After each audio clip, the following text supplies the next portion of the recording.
শান্তিৰ বাণী শান্তিৰ বাণী।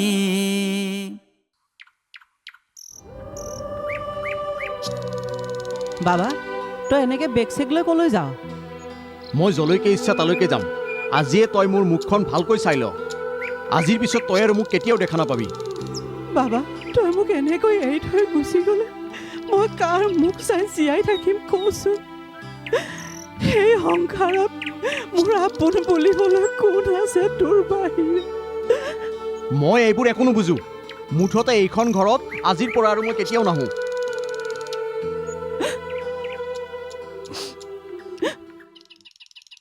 বাপেৰে গুচি যোৱাৰ পৰা মই বৰ অকলশৰীয়া হৈ পৰিছোঁ।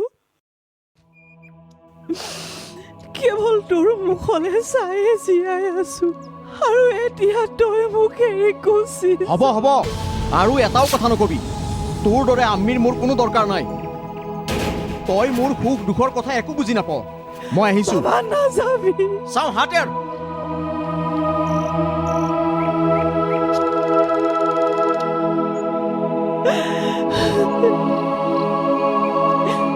হে আল্লাহ, তুমি আৰু মোক কিমান পৰীক্ষা লোৱা। মোৰ স্বামীয়ে মোক এৰি থৈ চিৰদিনলৈ তোমাৰ ওচৰলৈ গুচি গ'ল আৰু আজি মোক মোৰ ল'ৰাই। মই কাৰ লগত জীয়াই থাকিম? কি হ'ল বেগম, তুমি এনেকৈ কিয় কান্দি আছা? জনাব, মই আৰু এই পৃথিৱীত জীয়াই থাকিব নোৱাৰোঁ। বেগম তুমি এইবোৰ কি কৈছা? নাপায় নহয় তেনেকৈ ক'বলৈ। বাপেক ঢুকোৱাৰ পাছত মই তাক বৰ কষ্টৰে ডাঙৰ কৰিছিলোঁ জনাব। আজি সি মোক এৰি থৈ গুচি গ'ল। বেগম আচলতে তোমাৰ ল'ৰাটো বৰ ভাল আছিল। বেয়াৰ সংগত পৰি সি বেয়া হৈ গ'ল। আৰু এটাই ল'ৰা যে, তোমালোকে তাক বহুত মৰম কৰিছিলা, কিন্তু ইছলামিক শিক্ষা দিয়া নাছিলা। আজি যদি ইছলামিক শিক্ষা দিলা হয়, নামাজ পঢ়িবলৈ ক'লা হয়, নামাজ পঢ়িলে হয়, নিশ্চয় এনেকুৱা বেয়া কাম সি কেতিয়াও নকৰিলে হয়। নিশ্চয় মাকক তোমাৰ মনত এনেকুৱা কেতিয়াও আঘাত নিদিলে হয়।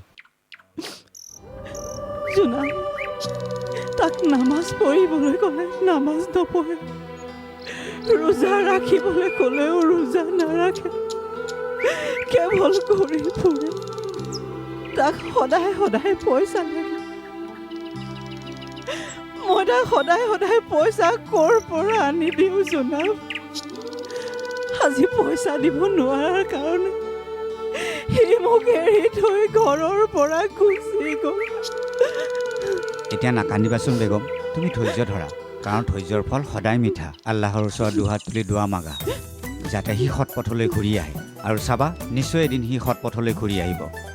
মই বাৰু তাক ভালদৰে বুজাম, সি নিশ্চয় ঘূৰি আহিব। তুমি নাকান্দিবা, একো চিন্তা নকৰিবা, আল্লাহৰ ওচৰত দোৱা প্ৰাৰ্থনা কৰা। মই আহিছোঁ বেগম, খুদা হাফিজ।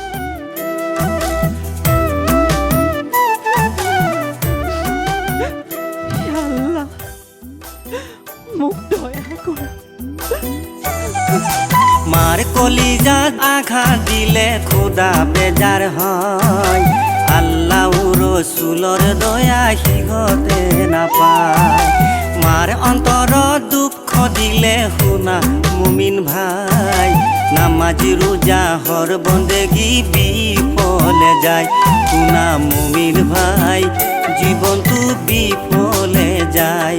শুনা মুমিন ভাই, জীবন বিফলে যায়।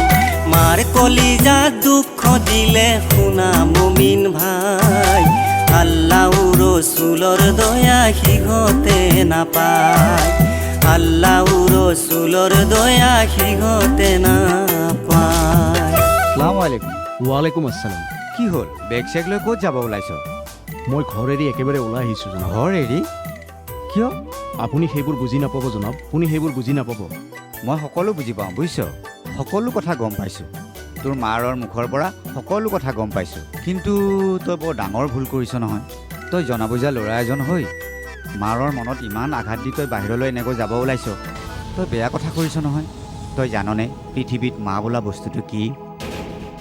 কিমান কষ্ট কৰি তোক সৰুৰে পৰা 10 মাহ 10 দিন মায়েৰে গৰ্ভত ৰাখি কিমান কষ্ট কৰি তোক প্ৰসৱ কৰাইছে।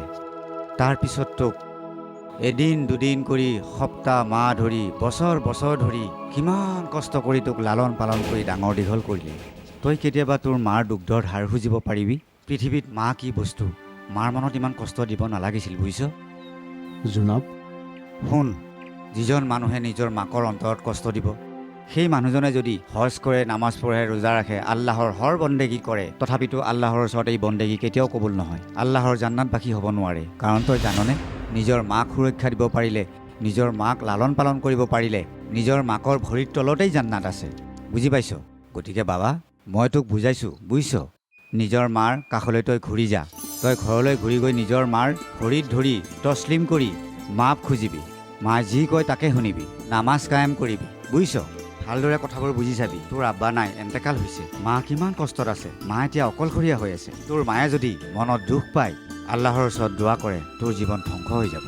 গতিকে তোৰ জীৱনটো তই বিফলে নেখেদাবি, বুজিছ? তই ঘৰলৈ যা, মাৰ আশীৰ্বাদ লৈ আল্লাহৰ ৰচুলৰ ইবাদত কৰ।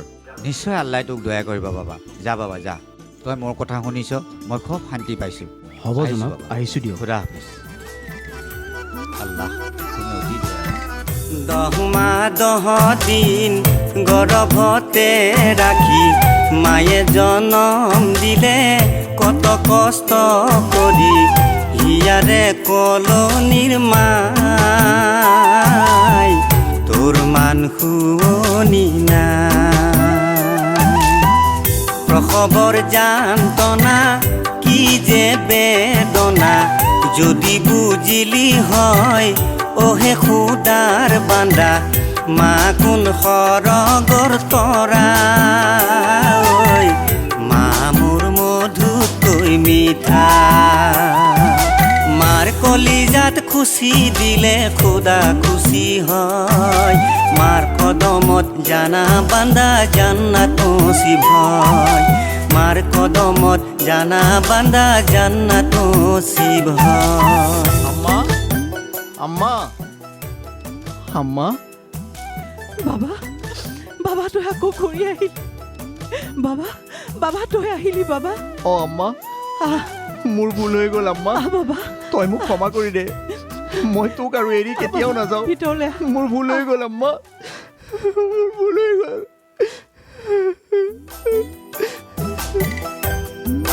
বল।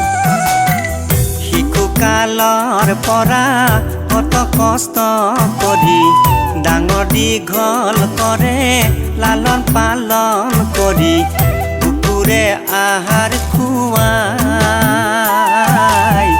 পাহৰি পেলালি চাগে কিদৰে খুজিবি মাৰ দুগ্ধৰে ধাৰ, দুনিয়াতে থাকি হলি তই গুণেগাৰ, হিয়াৰে কলনিৰ মাই, ঐ তোৰ মান শুৱনি নাই। যাৰ কপালত মা বাবাৰ মৰম হাৰা হয়, মাৰ মমতা কিমান মধুৰ সিয়ে বুজি পায়। মাৰ কলিজাত আঘাত দিলে খুদা বেজাৰ হয়, আল্লাহৰ ৰচুলৰ দয়া সিহঁতে নাপায়। শুনা মুমিন ভাই, জীৱন বিফলে যায়, শুনা মুমিন ভাই, জীৱনটো বিফলে যায়। অ' মুমিন ভাই, জীৱন বিফলে যায়, অ' মুমিন ভাই।